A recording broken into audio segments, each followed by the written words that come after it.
Hello friends, welcome to cooking dream channel. இன்றைக்கி ஒரு சூப்பரான செம்ம டேஸ்டான சூப்பர் கிறிஸ்பியான முறுக்கு வாங்க எப்படி வீட்டிலே செய்கிறதுன்னு டக்குன்னு பார்த்துருவோமா? வீடியோவை ஸ்கிப் பண்ணாமல் பாருங்கள். நான் வந்துட்டு 2 கப்பு முறுக்கு மாவு எடுத்திருக்கேன். இது வந்து வீட்டிலே அரைச்சது. நீங்கள் கடையில் வாங்க முறுக்கு மாவுனாலும் இதே மாதிரி செய்யுங்க.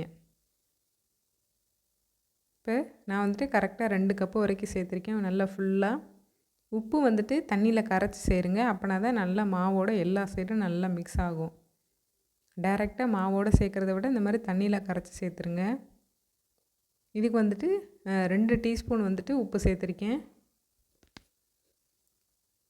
உப்பு சேர்த்து நல்லா தண்ணியில் கரைச்சிட்டு அது ஒரு சைடு இருக்கட்டும். இப்போ மாவில் வந்துட்டு ஒரு 2 ஸ்பூன் மட்டும் ஜீரகம் சேர்த்துக்கலாங்க. ஜீரகம் வந்து அதிகமாகவும் சேர்த்துறாதீங்க, கரெக்டான அளவில் கம்மியாக சேர்த்துக்கோங்க.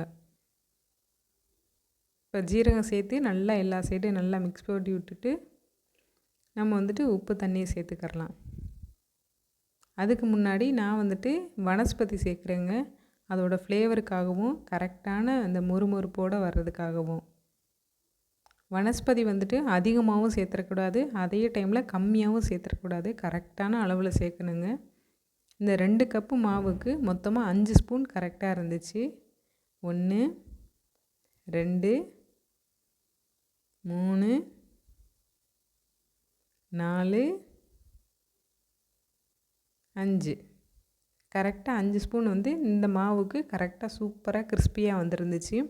அதிகமாக சேர்த்துட்டிங்க அப்படின்னா நம்ம முறுக்கு புழிஞ்சுன்னு இங்கே எண்ணெயில் போடும்போது பார்த்திங்கன்னா பிரிஞ்சு போயிடும், கரெக்டாக வராது. முறுக்கு மாதிரி இல்லாமல் சேவு மாதிரி ஆகிரும். இதுவே வந்துட்டு கம்மியாக ஊற்றுனீங்க அப்படின்னா கொஞ்சம் ஹார்டாகிரும், மொறுன்னு இருக்காது. அதனால் கரெக்டான அளவில் சேர்த்துருங்க இதே மாதிரியவே.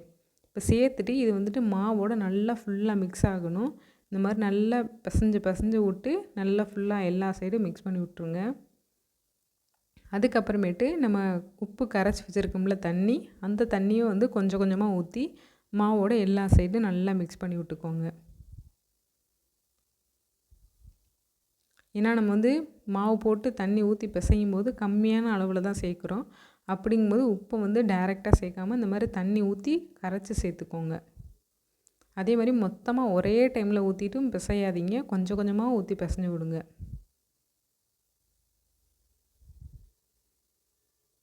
இந்த மாவுக்கு எவ்வளோ உப்பு வேணும் அப்படிங்கிற கணக்கு வச்சு நீங்கள் வந்து உப்பு தண்ணி வந்து ஊற்றி கரைச்சிக்கோங்க. இதோட மாவுக்கு வந்து 2 டீஸ்பூன் கரெக்டாக இருக்கும். இப்போ நார்மல் பச்சை தண்ணி ஊற்றி நல்லா டைட்டாக பிசைஞ்சுக்கரலாங்க. அதுவும் கொஞ்சம் கொஞ்சமாக ஊற்றி பிசைஞ்சுக்கோங்க. இப்போ பாருங்கள், மாவு வந்து இந்த பக்குவத்தில் இருக்கணும். நம்ம பால் கொழுக்கட்டை செய்வீங்கள்ல அந்த மாதிரி இருக்கணும். ஏன்னா இடியாப்ப மாவு கூட கொஞ்சம் லூஸாக இருக்கும், பால் கொழுக்கட்டை செய்கிறதுனா இந்த மாதிரி நல்லா டைட்டாக இருக்கும். இந்த மாதிரி எடுத்தோம் அப்படின்னா நல்லா உருண்டை கையில் மாவு ஒட்டாமல் வரணும். அவ்வளோதாங்க, மாவு ரெடி ஆயிடுச்சு.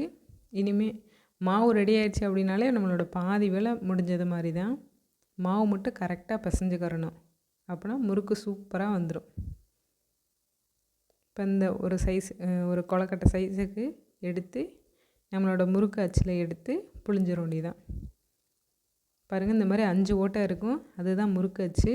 லைட்டாக ஒரு டைம் அலசிட்டு அதோட நல்லா மாவு உள்ளே தள்ளிட்டு கை வந்து கழுவி வைக்குங்க. பக்கத்துலேயே வந்துட்டு ஒரு கிண்ணத்தில் தண்ணி வச்சுக்கோங்க. கழுவிட்டு எடுக்கிறதுக்கு கரெக்டாக இருக்கும். அச்சு எடுத்து அமுத்தி புழிஞ்சிட வேண்டியதான். அவ்வளோதாங்க. கரண்டியில் வந்துட்டு நீங்கள் வந்து கையிலே எடுத்து போடாதீங்க. ஃபஸ்ட் டைம் செய்கிறீங்க அப்படின்னா கொஞ்சம் பயமாக இருக்கும், எண்ணெய் தெரிச்சாலும் தெரிச்சிடும்.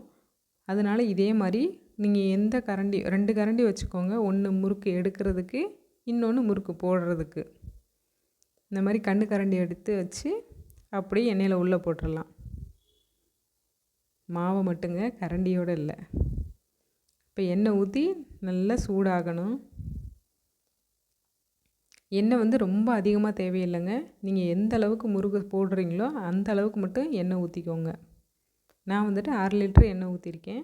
எண்ணெய் வந்து நல்லா சூடானதுக்கப்புறமேட்டு அப்படியே உள்ளே போட்டுருங்க. அவ்வளோதாங்க, கையில் காலில்னு எதுலேயும் தெரிக்காது, சூப்பராக வந்துடும். அடுத்தடுத்து அதே மாதிரி கரண்டியில் புழிஞ்சு உள்ளே போட்டுருங்க. அதுவே மேலே எழிஞ்சு வந்துடும். அவ்வளோதாங்க, சூப்பர் டேஸ்ட்டான முறுக்கு ரெடி ஆயிரும். நீங்களும் வீட்டில் இதே மாதிரி செய்யுங்க, சூப்பராக வரும். ஃபஸ்ட் டைம் செய்கிறீங்க அப்படின்னாலும் பயப்படாமல் இதே மாதிரி செய்யுங்க. முறுக்கு போட்டதுக்கு அப்புறமேட்டு வந்துட்டு அடுப்பு வந்து மீடியம் ஹீட்டில் வச்சுக்கோங்க. ரொம்ப ஹை ஃப்ளேமில் வைக்காதீங்க, உடனே வந்து டக்குன்னு கருகிரும். ஏன்னா இதில் வந்துட்டு மாவு அதிகம் இருக்கிறதில்ல, உள்ளே வேகணும் வெளியே வேகணும் அப்படிங்கிற மாதிரி டக்குன்னு வெந்துடும். அதனால் மீடியம் ஹீட்டில் மட்டும் வச்சுக்கோங்க. அப்பப்போ மட்டும் முன்னாடி பின்னாடி திருப்பி விட்டுக்கோங்க. அப்போ தான் எல்லா சைடும் ஒரே மாதிரி கலரில் இருக்கும். கலர் வந்து நல்ல கோல்டன் கலரில் இருக்கணும். அப்படின்னா தான் நல்ல கிறிஸ்பியாகவும் டேஸ்ட்டாகவும் இருக்கும். சாப்பிடும்போது நல்ல மொறுமொறுன்னு சூப்பராக வரும்.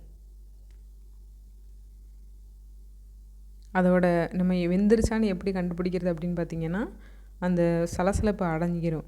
அந்த கொதிக்குதில் அதோட இது வந்துட்டு அப்படியே ஃபுல்லாக ஆஃப் ஆயிரும். கலரும் நல்ல டிஃப்ரெண்ட் ஆகும். அப்பப்போ மட்டும் முன்னாடி பின்னாடி திருப்பி விட்டுக்கோங்க. நீங்கள் கரண்டி யூஸ் பண்ண வேண்டாம் அப்படின்னா இந்த கம்பி வச்சு திருப்பி விடுவாங்க, சினுக்கரிக்கு வச்சு. அந்த மாதிரி கூட யூஸ் பண்ணுறது அப்படின்னா யூஸ் பண்ணிக்கோங்க. இப்போ பாருங்கள், ஃபுல்லாக சலசலப்பு அடங்கிருச்சு. முறுக்கும் பாருங்கள் நல்லா இந்த மாதிரி கலர் மாதிரி சூப்பராக வந்துருச்சு. அவ்வளோதாங்க, கொஞ்சம் கூட எண்ணெய் குடிக்கவே குடிக்காது. நல்லா இந்த மாதிரி எண்ணெய் நல்லா மட்டும் வடிச்சிட்டு அப்படியே எடுத்துருங்க. ஒரு 2 செகண்ட் மட்டும் இந்த மாதிரி எண்ணெயை வடிச்சுக்கோங்க. அவ்வளோதாங்க, சூப்பராக முறுக்கு ரெடி ஆயிடுச்சு. நீங்களும் இதே மாதிரியே ட்ரை பண்ணுங்கள், சூப்பராக வரும். இப்போ இதே மாதிரியவே எல்லா முறுக்கையும் புழிஞ்சு உள்ளே போட்டுற வேண்டியதாங்க. ஒரு கரண்டி வந்து அந்த முறுக்கு புளியறதுக்குனே வச்சுக்கோங்க. அப்படின்னா தான் நீங்கள் வந்துட்டு டக்கு டக்குன்னு எடுத்து போட முடியும்.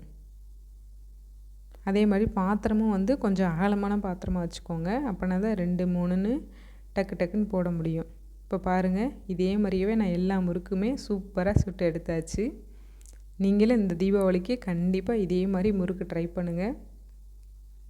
முறுக்கு மாவு, உப்பு, ஜீரகம், அதோட வனஸ்பதி, சூப்பராக முறுக்கு செஞ்சிடலாங்க.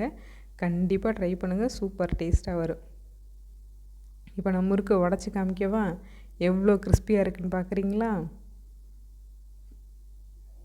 நான் முறுக்கு எடுத்து உடச்சி காமிக்கிறேன் பாருங்கள். சூப்பராக சலசலன்னு உடஞ்சி வந்துடுச்சு.